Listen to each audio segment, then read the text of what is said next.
आप सभी को प्रणाम।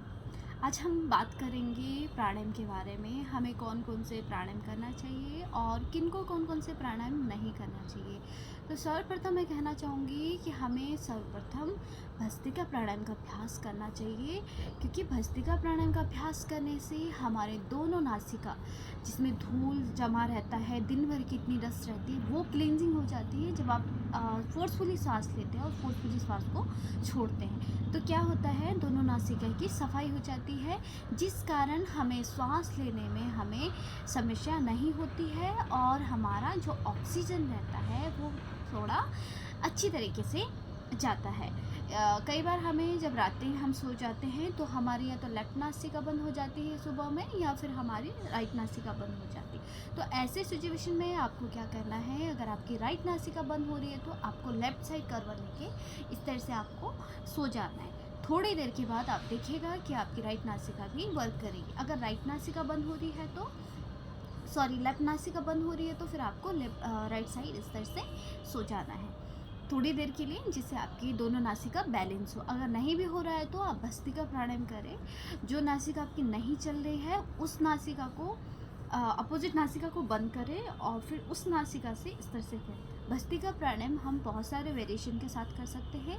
एक जो हम लंबी गहरी सांस लेके दोनों हाथों को ऊपर लेके जाते हैं और फिर फोर्सफुली सांस को छोड़ते हैं। दूसरा, हम एक नासिका को बंद करते हैं और एक नासिका से करते हैं। जिस तरह से पहला वेरिएशन हो गया,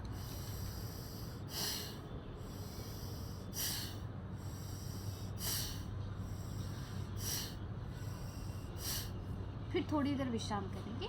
श्वास की गति जब तक सामान्य ना हो तब तक इसका अभ्यास ना करें। दूसरा वेरिएशन, इस तरह से हम राइट नासिका को बंद कर दें। पहले आपको चेक करना है आपकी कौन सी नासिका चल रही है। जो नासिका आपकी चल रही है उसी नासिका से आप शुरू कर सकते हैं, क्योंकि अगर आपका दूसरा नासिका बंद हो तो वैसे आप राइट नासिका को बंद करें, लेफ्ट से शुरू करें।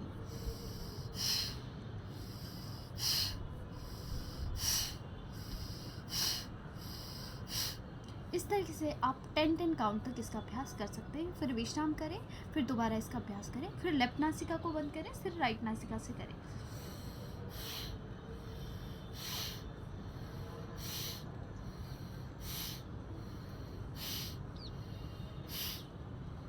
भस्त्रिका प्राणायाम हमारे शरीर को उष्ण प्रदान करती है। तो विशेष ध्यान रखिएगा, जिनका हाई बीपी हो वो इसका अभ्यास मध्यम गति से करें। जिस तरह से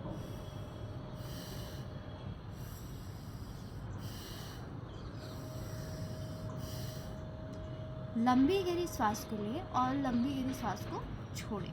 तो हाई बीपी वालों को इसका अभ्यास नहीं करना है, और जिनको हार्ट की समस्या है वो भी इसका अभ्यास ज़्यादा तीव्र गति से नहीं करना है। सामान्य गति से करें या फिर मध्यम गति से करें या फिर अपने क्षमता अनुसार करें। अब हम करेंगे कपालभाति प्राणायाम का अभ्यास। कपालभाति प्राणायाम करने के लिए सर्वप्रथम मैं कहना चाहूँगी कि आप खाली पेट ही रहें, और जब अभ्यास करें या तो भोजन करने के बाद आपका 4 घंटे का गैप हो। अगर ऐसा नहीं होता है तो आप कपालभाति का अभ्यास सुबह ही करें तो ज़्यादा अच्छा है, क्योंकि प्रातःकाल जब हम करते हैं तो उसका आपको लाभ बहुत अच्छा मिलता है। कपालभाति प्राणायाम करने से कपाल मिस माथा, भाति मिस ओज तब सुंदरता। कपालभाति प्राणायाम करने से आपकी स्किन में साइन आने लगती है, फेस में ग्लोइंग आने लगती है, मेमोरी पावर इंक्रीज होती है और उदर से संबंधित समस्त रोगों का भी निदान होता है। जितने भी उदर रोग है, कॉन्स्टिपेशन है, गैस, एसिडिटी, जितने भी आपको प्रॉब्लम है, आपको डाइजेस्ट नहीं हो पा रहा है, भोजन करने के बाद आपको ब्लीडिंग हो रही है, तो उसके लिए कपालभाति प्राणायाम बहुत अच्छा अभ्यास है। आप कपालभाति प्राणायाम का अभ्यास करें। कम से कम आप 10 से 15 मिनट तक इसका अभ्यास करें, परंतु प्रारंभ में आप इसको 2 से 5, 5 से 10 करें, 10 से 15, 15 से 20, इस तरह से आप इसका समय को बढ़ाते रहें। ध्यान रहे, जब आप कपालभाति प्राणायाम करते हैं तो उदर से संबंधित कोई ऑपरेशन या अल्सर जैसे समस्या होते हैं तो थोड़ा सा आप ध्यानपूर्वक उसका अभ्यास करें, और ऑपरेशन के तुरंत बाद भी आपको कपालभाति प्राणायाम का अभ्यास नहीं करना है। मासिक धर्म के समय नहीं करना है, प्रेगनेंसी में भी इसका अभ्यास थोड़ा ध्यानपूर्वक करना है। और विशेष ध्यान रखिएगा, जब भी आप प्राणायाम करिएगा, कोई भी प्राणायाम आप करते हैं तो एक बार किसी गुरु या योगा ट्रेनर से पूछ के आप करिएगा। नहीं तो आप अच्छे से देखिएगा कि मतलब सांस किस तरह से लिया जा रहा है और किस तरह से सांस को छोड़ा जा रहा है, उसका विशेष ध्यान दीजिएगा। अगर हम गलत पूर्वक प्राणायाम का अभ्यास करते हैं तो वो थोड़ा सा हमें रिजल्ट जल्दी से नहीं मिलता। ये हमने बात की कपालभाति प्राणायाम। और बताते हैं कपालभाति प्राणायाम के लाभ, इतने सारे लाभ हैं कि आपको कहीं भी नहीं मिलेगा। कपालभाति प्राणायाम करने से आपके मेमोरी पावर इंक्रीज होती है, हार्ट लंग्स जितने भी समस्या रोग है उनका निदान होता है। लेकिन हार्ट की प्रॉब्लम वालों को बिल्कुल रिदमता से करना है, ज़्यादा फास्ट नहीं करना है, मध्यम गति या फिर सामान्य गति से करें। कोई भी प्राणायाम अगर आप करते हैं तो आप अपने क्षमता अनुसार करें, ना कि आप सामने वाले को देखकर करें। आपकी बॉडी कितना कर सकती है और कितनी एबिलिटीज़ है उसके अकॉर्डिंग करें। कभी भी आप देखा देखी में अभ्यास ना करें। कोई भी अभ्यास, आसन हो, प्राणायाम हो, कोई भी चीज़ आप दूसरों को देखकर ना करें। आप अपने शरीर से बात करें कि मेरे शरीर की कितनी कैपेसिटी है और ये कितना कर सकता है। ये तो रही बात कपालभाति प्राणायाम की। अब हम बात करते हैं अनुलोम विलोम प्राणायाम की। इसको करने के लिए आपको सुखासन में सिंपल बैठ जाना है। दोनों इस तरह से आप नासिका मुद्रा बनाएं, राइट थंब से राइट नासिका को बंद करें और लेफ़्ट से इनहेल करें, राइट से एक्सेल करें। लेफ़्ट से जब आप इनहेल करेंगे तो रिंग फिंगर से आपकी लेफ़्ट नासिका बंद हो जाएगी और राइट नासिका से थंब को हटा दिया जाएगा। फिर जब आप इनहेल करेंगे राइट नासिका से तो राइट नासिका को बंद कर दिया जाएगा राइट थंब से, और लेफ़्ट नासिका से अनामिका फिंगर्स को हटा दिया जाएगा। तो इस तरह से आपको इसका अभ्यास करना है। इसमें भी अगर आप ज़्यादा लंबी गहरी सांस नहीं लेना है, जितना आप ले सकते हैं। जैसे कई बार हम लोग ऐसे करते हैं,